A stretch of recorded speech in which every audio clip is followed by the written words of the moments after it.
This is Optimal Work Daily, episode 1411. This is How to Repair a Toxic Work Culture by Nir Eyal of NirAndFar.com. And I'm Dan, your narrator, and I'm with you every single day of the year, reading to you from these great blogs that cover jobs, work-life balance, productivity, and so much more. So let's hear from Nir now as we optimize your life. This is How to Repair a Toxic Work Culture by Nir Eyal of NirAndFar.com. When Harvard's Leslie Perlow began to study the Boston Consulting Group, she was well aware of the firm's round-the-clock reputation. After conducting interviews with BCG's staff, Perlow found that this reputation was coming at a major cost. Employees were leaving the elite consulting firm, in part because they lacked control over their schedules. To address the issue, Perlow offered a simple proposition.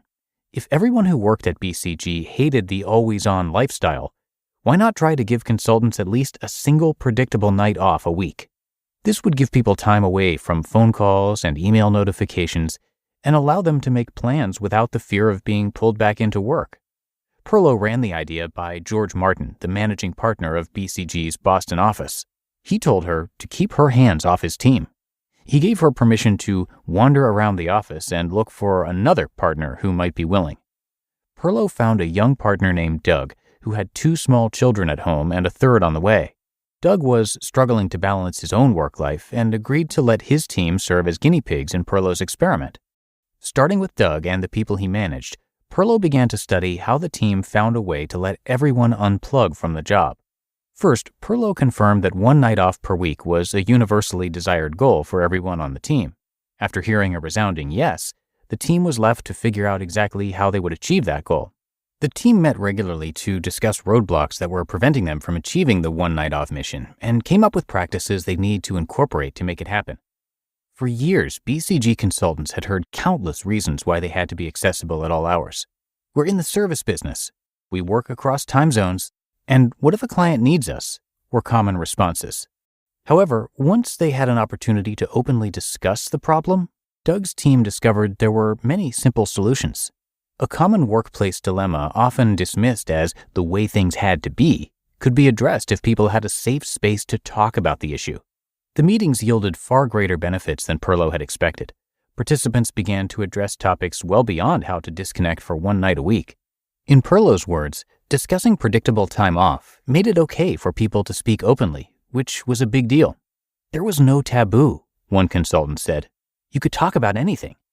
The senior members of the team, quote, did not always agree, but it was okay to bring anything up, end quote. Managers also found a venue to explain their objectives, items that had previously been brushed aside when things got busy. And team members felt more empowered now that they had a clearer vision of how they work related to broader goals. Distraction is a sign of dysfunction. Embracing Perlow's challenge helped the team reconsider why they couldn't disconnect from work. Rather than blaming technology for their problems, the teams reflected on the reasons behind its overuse.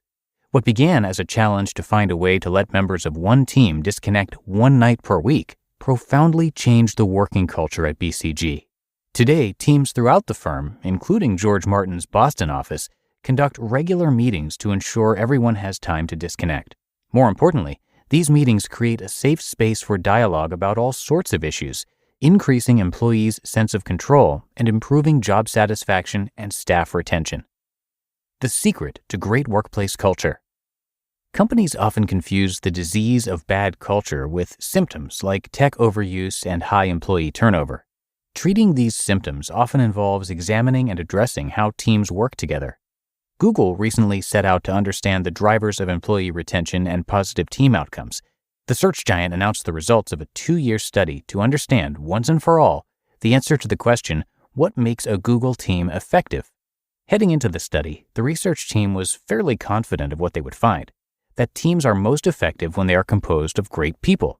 As Julia Rozovsky, a researcher on the project, wrote, quote, take 1 Rhodes Scholar, 2 extroverts, 1 engineer who rocks at AngularJS, and a PhD.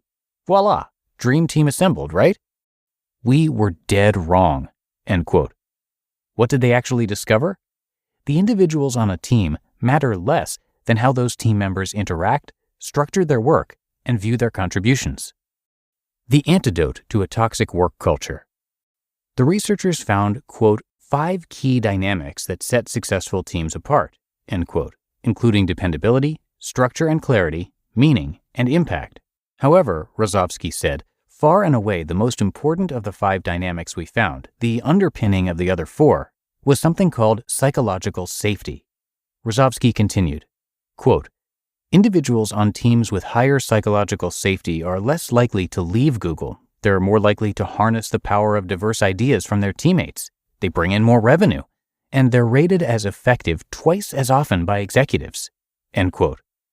The term psychological safety was coined by Amy Edmondson, an organizational behavioral scientist at Harvard. Edmondson defines psychological safety as, quote, a belief that one will not be punished or humiliated for speaking up with ideas, questions, concerns, or mistakes, end quote. Speaking up sounds easy, but if you don't feel psychological safety, you'll keep your concerns and ideas to yourself. Rozovsky continues, quote, turns out we're all reluctant to engage in behaviors that could negatively influence how others perceive our competence, awareness, and positivity. Although this kind of self-protection is a natural strategy in the workplace, it is detrimental to effective teamwork. On the flip side, the safer team members feel with one another, the more likely they are to admit mistakes, to partner, and to take on new roles, end quote. Psychological safety is the antidote to unhealthy work environments and a toxic work culture. It's also the magic ingredient BCG discovered when they began regular meetings to give employees predictable time off. How does a team or a company create psychological safety? Edmondson provides a 3-step answer in her TEDx talk. Step 1, quote, frame the work as a learning problem, not an execution problem, end quote. Because the future is uncertain, emphasize that, quote, we've got to have everyone's brains and voices in the game, end quote. Step 2, Edmondson says, acknowledge your own fallibility. Managers need to let people know that no one has all the answers, that we're in this together. And step 3, finally, Edmondson suggests that leaders must, quote, model curiosity and ask lots of questions, end quote. Edmondson insists that organizations, particularly those operating in conditions of high uncertainty and interdependence among team members, need to keep motivation levels and psychological safety in good working order, a state she calls the learning zone. When teams are in the learning zone, they perform at their best and air concerns without fear of being attacked or fired. They can solve problems like tech overuse and distraction without being judged as unwilling to carry their share. You just listened to the post titled, This is How to Repair a Toxic Work Culture by Nir Eyal of NirAndFar.com. This show is sponsored by BetterHelp. We all have non-negotiables. Maybe you never skip leg day or have to take your morning walks. But when your schedule is packed with kids' activities, big work projects, and more, it's easy to let your priorities slip. Even when we know what makes us happy, it's hard to make time for it. Therapy can help you reclaim control of your time and values. And make no mistake, therapy is for everyone. Whether or not you've been through significant trauma, therapy can be a great tool for setting boundaries, learning positive coping skills, and ultimately becoming the best version of yourself. If you're thinking of starting therapy, give BetterHelp a try. It's entirely online, designed to be convenient, flexible, and suited to your schedule. Just fill out a brief questionnaire to get matched with a licensed therapist and switch therapists anytime for no additional charge. Never skip therapy day with BetterHelp. Visit BetterHelp.com/workdaily today to get 10% off your first month. That's BetterHelp, HELP.com/workdaily. We're driven by the search for better. But when it comes to hiring, the best way to search for a candidate isn't to search at all. Don't search, match with Indeed. Indeed is your matching and hiring platform with over 350 million global monthly visitors and a matching engine that helps you find quality candidates fast. Ditch the busy work. Use Indeed for scheduling, screening, and messaging. 93% of employers agree Indeed delivers the highest quality matches compared to other job sites. One of the things I love about Indeed is that it filters out incompatible applicants. So when you're hiring, the process is much faster, and you only have to consider applicants that are already likely to be a great fit. And listeners of this show will get a $75 sponsored job credit to get your jobs more visibility at Indeed.com/startup. So just go to Indeed.com/startup right now and support our show by saying you heard about Indeed on this podcast. Indeed.com/startup. Terms and conditions apply. Need to hire? You need Indeed. And thank you so much to today's author, Nir Eyal. Nir holds a degree from Stanford Graduate School of Business. He's taught at 2 different schools at Stanford. He's a best-selling author. He's sold multiple companies. And he's also got this excellent blog, which of course is where I'm reading from today. And you can find it all at NirAndFar.com. And please do note that Nir is spelled like his name, N-I-R. And for more insights on using psychology to change behavior, join Nir's newsletter and receive a free workbook. And you can do that as well at NirAndFar.com. Okay, that is going to do it for me today here on OWD. Hope you liked the post, and thank you so much for being here. And I will see you right here again tomorrow, where your optimal life awaits.